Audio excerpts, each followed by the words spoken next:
ನಮಸ್ಕಾರ ವೀಕ್ಷಕರೇ.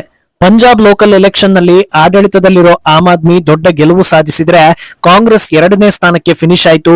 ಇತ್ತೀಚಿನ ಎಲೆಕ್ಷನ್, ಅದರಲ್ಲೂ ಉತ್ತರ ರಾಜ್ಯಗಳ ಎಲೆಕ್ಷನ್ ಅಂದ್ರೆ ಕೇವಲ ಬಿಜೆಪಿ ವಿಕ್ಟರಿ ಅನ್ನೋದು ಮ್ಯಾಂಡೇಟ್ ಆಗಿದ್ದ ಹೊತ್ತಲ್ಲಿ ಈ ಗೆಲುವು ಇಂಡಿ ಒಕ್ಕೂಟದ ಉತ್ಸಾಹವನ್ನ ಹೆಚ್ಚಿಸಿರೋದು ಸುಳ್ಳಲ್ಲ. ಅದೇ ರೀತಿ ಪಂಜಾಬ್ ನಲ್ಲಿ ಬಿಜೆಪಿ ಆಟ ನಡೆಯೋದಿಲ್ಲ ಅನ್ನೋ ರೀತಿಯ ಟ್ರೋಲ್ಗಳು ಕೂಡ ಶುರುವಾಗಿದೆ. ಆದ್ರೆ ಬಿಜೆಪಿಯ ಮಿಷನ್ ಪಂಜಾಬ್ ಶುರುವಾಗಿದೆ ಅನ್ನೋದಕ್ಕೆ ದೊಡ್ಡ ಸಿಗ್ನಲ್ ಒಂದು ಸಿಕ್ಕಿದೆ.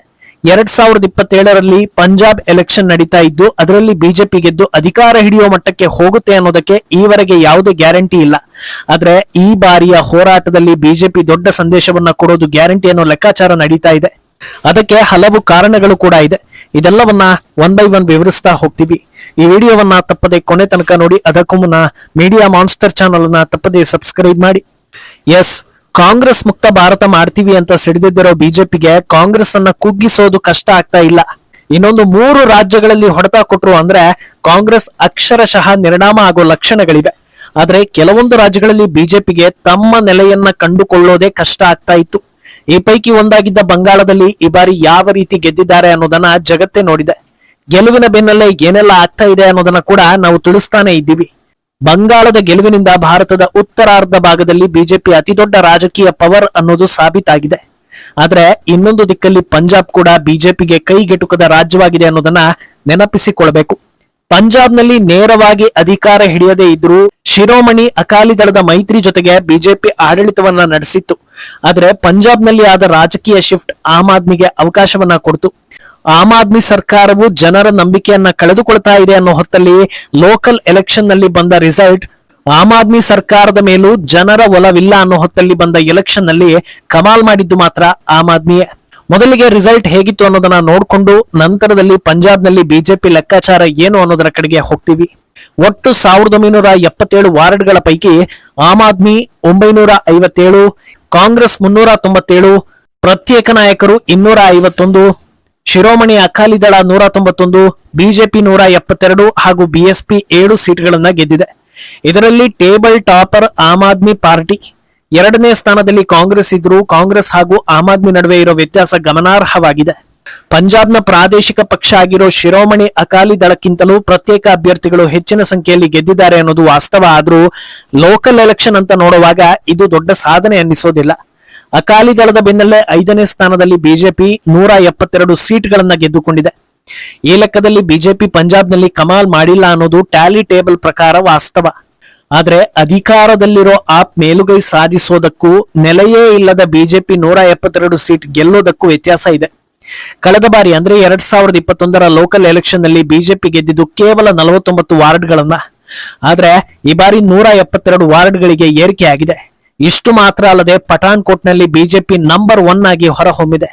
ಅಲ್ಲಿರೋ 50 ವಾರ್ಡ್ಗಳ ಪೈಕಿ ಬಿಜೆಪಿಗೆ 22, ಕಾಂಗ್ರೆಸ್ 18 ಹಾಗೂ ಆಮ್ ಆದ್ಮಿ 10 ವಾರ್ಡ್ಗಳನ್ನ ಗೆದ್ದುಕೊಂಡಿದೆ. ಇದೇ ಈಗ ಬಿಜೆಪಿ ಪಂಜಾಬ್ ನಲ್ಲಿ ಚಿಗುರೋದಕ್ಕೆ ಶುರುವಾಗಿದೆ ಅನ್ನೋದರ ಸಿಗ್ನಲ್ ಕೊಡ್ತಾ ಇರೋದು. ಆದ್ರೆ ಇದೆಲ್ಲ ಒಂದು ಲೆಕ್ಕನ ಅಂತ ಆಮ್ ಆದ್ಮಿ ಟ್ರೋಲ್ ಮಾಡ್ತಾ ಇದೆ. ಟೀಕಿಸೋ ಮುನ್ನ ಒಂದು ವಿಚಾರದ ಕಡೆ ನೋಡ್ಬೇಕು.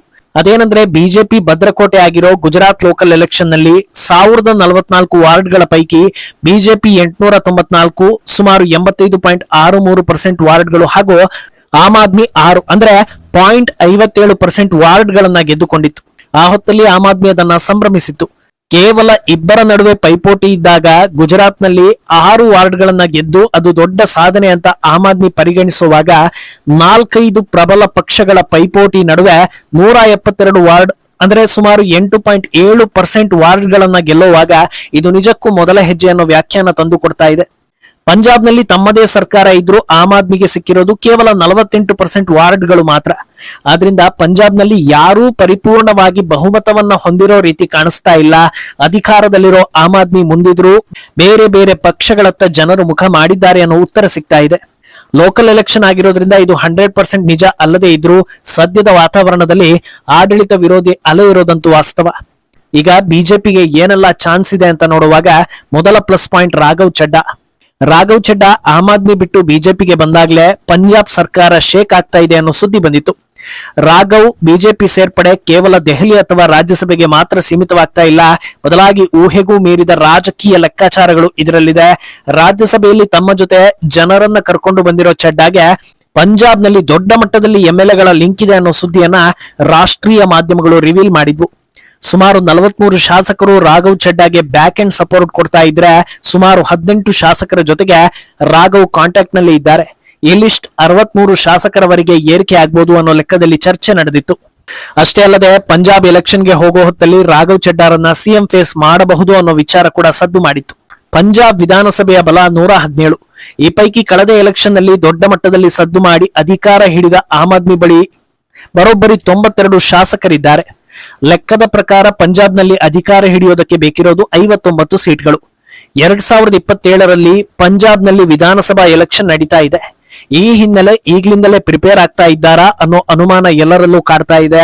ದಶಕಗಳ ಕಾಲ ಕೇವಲ ಕಾಂಗ್ರೆಸ್ ಹಾಗೂ ಶಿರೋಮಣಿ ಅಕಾಲಿ ದಳದ ಪ್ರಾಬಲ್ಯ ಇದ್ದ ರಾಜ್ಯದಲ್ಲಿ ಜನರು ಕಾಂಗ್ರೆಸ್ ಅನ್ನ ಏಕಾಏಕಿ ಬದಿಗೊತ್ತಿ ಅದರ ಬದಲಿಗೆ ಆಮ್ ಆದ್ಮಿಯನ್ನ ಆಲ್ಟರ್ನೇಟಿವ್ ಪಕ್ಷ ಅಂತ ಮಾಡ್ಕೊಂಡಿದ್ರು. ಈಗ ಆಮ್ ಆದ್ಮಿ ವಿರುದ್ಧ ಆಡಳಿತ ವಿರೋಧಿ ಅಲೆ ದೊಡ್ಡ ಮಟ್ಟದಲ್ಲಿದೆ. ಜನರು ಮತ್ತೊಮ್ಮೆ ಕಾಂಗ್ರೆಸ್ ಕಡೆ ಮುಖ ಮಾಡೋ ಸಾಧ್ಯತೆ ಕಡಿಮೆ ಇದೆ. ಬಿಜೆಪಿ ಕಡೆಗೆ ಒಂದೇ ಸಲ ದೊಡ್ಡ ಮಟ್ಟದ ಬೆಂಬಲ ಸಿಗುವುದು ಕಷ್ಟ ಇದೆ. ಆದ್ರಿಂದ ದೊಡ್ಡ ರೀತಿಯಲ್ಲೇ ಪ್ಲಾನ್ ನಡೀತಾ ಇರುವಂತೆ ಕಾಣಿಸ್ತಾ ಇದೆ ಅನ್ನೋ ಸುದ್ದಿ ರಾಘವ್ ಚಡ್ಡಾ ಬಿಜೆಪಿ ಎಂಟ್ರಿ ಆದ ಸಮಯದಲ್ಲಿ ಬಂದಿತ್ತು. ರಾಘವ್ ಚಡ್ಡಾ ಒಂದು ಅಸ್ತ್ರ ಆದ್ರೆ ಇನ್ನೊಂದು ಅಸ್ತ್ರ ಇತ್ತೀಚೆಗೆ ನೇಮಕಗೊಂಡಿರೋ ಪಂಜಾಬ್ ಬಿಜೆಪಿಯ ನೂತನ ಅಧ್ಯಕ್ಷ ಕೇವಲ್ ಸಿಂಗ್ ದಿಲ್ಹಾನ್ ಆಯ್ಕೆ. ಬಹಳ ಅಳೆದು ತೂಗಿ ದಿಲ್ಹಾನ್ ಹೆಸರು ಫೈನಲ್ ಆಗುತ್ತೆ. ಇದರ ಹಿಂದೆ ಜಾತಿ ಸಮೀಕರಣ ಮಾತ್ರವಲ್ಲದೆ ಹಲವು ಪ್ರಮುಖ ಕಾರಣಗಳಿದೆ. ದಿಲ್ಹಾನ್ ಒಂದು ಕಾಲದಲ್ಲಿ ಕಾಂಗ್ರೆಸ್ ಪ್ರಮುಖ ನಾಯಕ ಹಾಗೂ ಮಾಜಿ ಸಿಎಂ ಅಮರೀಂದರ್ ಸಿಂಗ್ ಜೊತೆಗೆ ಅತ್ಯಾಪ್ತ ವಲಯದಲ್ಲಿ ಗುರುತಿಸಿಕೊಂಡು ಕಾರ್ಯನಿರ್ವಹಿಸಿರೋ ಅನುಭವ ಇರುವ ನಾಯಕ. ಮಾಲ್ವಾ ಪ್ರಾಂತ್ಯವನ್ನ ಪಂಜಾಬ್ನ ರಾಜಕೀಯ ಹೆಡ್ ಅಂತಲೇ ಕರೀತಾರೆ. ಅಲ್ಲಿ ದಿಲ್ಹಾನ್ ಪ್ರಭಾವ ಹೆಚ್ಚಿದೆ. ಗ್ರಾಮೀಣ ಪ್ರದೇಶಗಳಲ್ಲಿ ದಿಲ್ಹಾನ್ ಪಕ್ಷ ಸಂಘಟನೆ ಮಾಡಿದ್ರೆ ಆಮ್ ಆದ್ಮಿ ಎದುರಿಸುವಷ್ಟು ಬಿಜೆಪಿ ಗಟ್ಟಿಯಾಗಬಹುದು. ನಗರ ಪ್ರದೇಶಗಳಲ್ಲಿ ಚಡ್ಡಾ ವರ್ಚಸ್ಸು ವರ್ಕ್ ಆಗ್ಬಹುದು ಅನ್ನೋ ಲೆಕ್ಕಾಚಾರ ನಡೆದಿದೆ. ಆದ್ರೆ ಬಿಜೆಪಿ ಏಕಾಂಗಿಯಾಗಿ ಪೈಪೋಟಿ ಕೊಡೋದು ಕಷ್ಟ ಆಗಿರೋದ್ರಿಂದ ಮತ್ತೆ ಅಕಾಲಿ ದಳದ ಜೊತೆಗೆ ಮೈತ್ರಿ ನಿರ್ಧರಿಸೋ ಸಾಧ್ಯತೆ ಇದೆ. ಪಂಜಾಬ್ ಯಾಕೆ ಬಿಜೆಪಿಗೆ ಮುಖ್ಯವಾಗುತ್ತೆ ಅಂತ ಕೇಳಿದ್ರೆ ಅದು ಸಿಲ್ಲಿ ಪ್ರಶ್ನೆ ಅನ್ನಿಸ್ಬೋದು. ಯಾಕಂದ್ರೆ ಯಾವುದೇ ಪಕ್ಷಗಳಿಗೆ ಒಂದು ರಾಜ್ಯದಲ್ಲಿ ಅಧಿಕಾರ ಅನ್ನೋದು ಮುಖ್ಯನೇ. ಅದರಲ್ಲೂ 2047ರ ವಿಕಸಿತ ಭಾರತದ ಗುರಿ ಹೊಂದಿರೋ ಬಿಜೆಪಿ ಯಾವುದೇ ಹೊಸ ಕಾಯ್ದೆ ತರ್ತಾ ಇದ್ರು ಅದಕ್ಕೆ ಇಡೀ ಇಂಡಿಯಾದಲ್ಲಿ ಬೆಂಬಲ ಸಿಗದೆ ಕೇವಲ ಬಿಜೆಪಿ ಆಡಳಿತ ಇರೋ ರಾಜ್ಯಗಳಲ್ಲಿ ಮಾತ್ರ ಜಾರಿ ಮಾಡೋ ಕೆಲಸ ಆಗ್ತಾ ಇದೆ. ಅದರಿಂದ ಪ್ರತಿ ರಾಜ್ಯದಲ್ಲೂ ಅಧಿಕಾರ ಅಗತ್ಯವಾಗಿದೆ. ಸದ್ಯದ ಪರಿಸ್ಥಿತಿಯಲ್ಲಿ ಅತ್ತ ಪಾಕಿಸ್ತಾನಕ್ಕೆ ನೀರು ನಿಲ್ಲಿಸಿದ್ದು ಆ ನೀರನ್ನ ಭಾರತೀಯ ರಾಜ್ಯಗಳ ಕೃಷಿ ಚಟುವಟಿಕೆಗಳಿಗೆ ಬಳಸಿಕೊಳ್ಳೋ ಗುರಿ ಹೊಂದಿದ್ದಾರೆ. ಆ ಲಿಸ್ಟ್ ನಲ್ಲಿ ಪಂಜಾಬ್ ಕೂಡ ಇದೆ. ಹಾಗೂ ಹಲವು ಕಡೆಗಳಲ್ಲಿ ಈಗಾಗಲೇ ಡ್ಯಾಮ್ ಹಾಗೂ ಹೈಡ್ರೋ ಪ್ರಾಜೆಕ್ಟ್ಗಳು ತಲೆ ಎತ್ತುವುದಕ್ಕೂ ಶುರುವಾಗಿದೆ.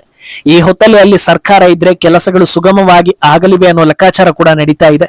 ಒಟ್ನಲ್ಲಿ ಪಂಜಾಬ್ನ ಲೋಕಲ್ ಎಲೆಕ್ಷನ್ ನಲ್ಲಿ ಬಿಜೆಪಿ ಸೋತಿದ್ದು ನಿಜ. ಅದೇ ಹೊತ್ತಲ್ಲಿ ಕಮಲ ಅರಳಲು ಶುರುವಾಗಿದೆ ಅನ್ನೋ ಸಿಗ್ನಲ್ ಕೊಟ್ಟಿರೋದು ಕೂಡ ನಿಜವೇ. ಆದ್ರೆ ಉತ್ತರದ ಬೇರೆ ರಾಜ್ಯಗಳಿಗೆ ಹೋಲಿಸಿದ್ರೆ ಪಂಜಾಬ್ ರಾಜಕೀಯ ಸ್ವಲ್ಪ ಭಿನ್ನವಾಗಿದೆ. ಆದ್ರೆ ಅದಕ್ಕೆ ಅನುಗುಣವಾಗಿ ಸ್ಟ್ರಾಟಜಿ ನಡೀತಾ ಇದೆ ಅನ್ನೋದು ಕೂಡ ಕಾಣಿಸ್ತಾ ಇದೆ. ಪಂಜಾಬ್ಗೂ ಮುನ್ನ ಉತ್ತರ ಪ್ರದೇಶ ಸೇರಿ ಹಲವು ರಾಜ್ಯಗಳ ಚುನಾವಣೆ ಇರೋದ್ರಿಂದ ಅದು ಕೂಡ ಪ್ರಭಾವ ಬೀರಲಿದೆ. ಮುಂದೇನಾಗುತ್ತೆ ಅನ್ನೋದನ್ನ ಕಾದು ನೋಡ್ಬೇಕು. ಈ ಬಗ್ಗೆ ನಿಮ್ಮ ಅಭಿಪ್ರಾಯವನ್ನ ತಪ್ಪದೆ ಕಮೆಂಟ್ ಮೂಲಕ ತಿಳಿಸಿ.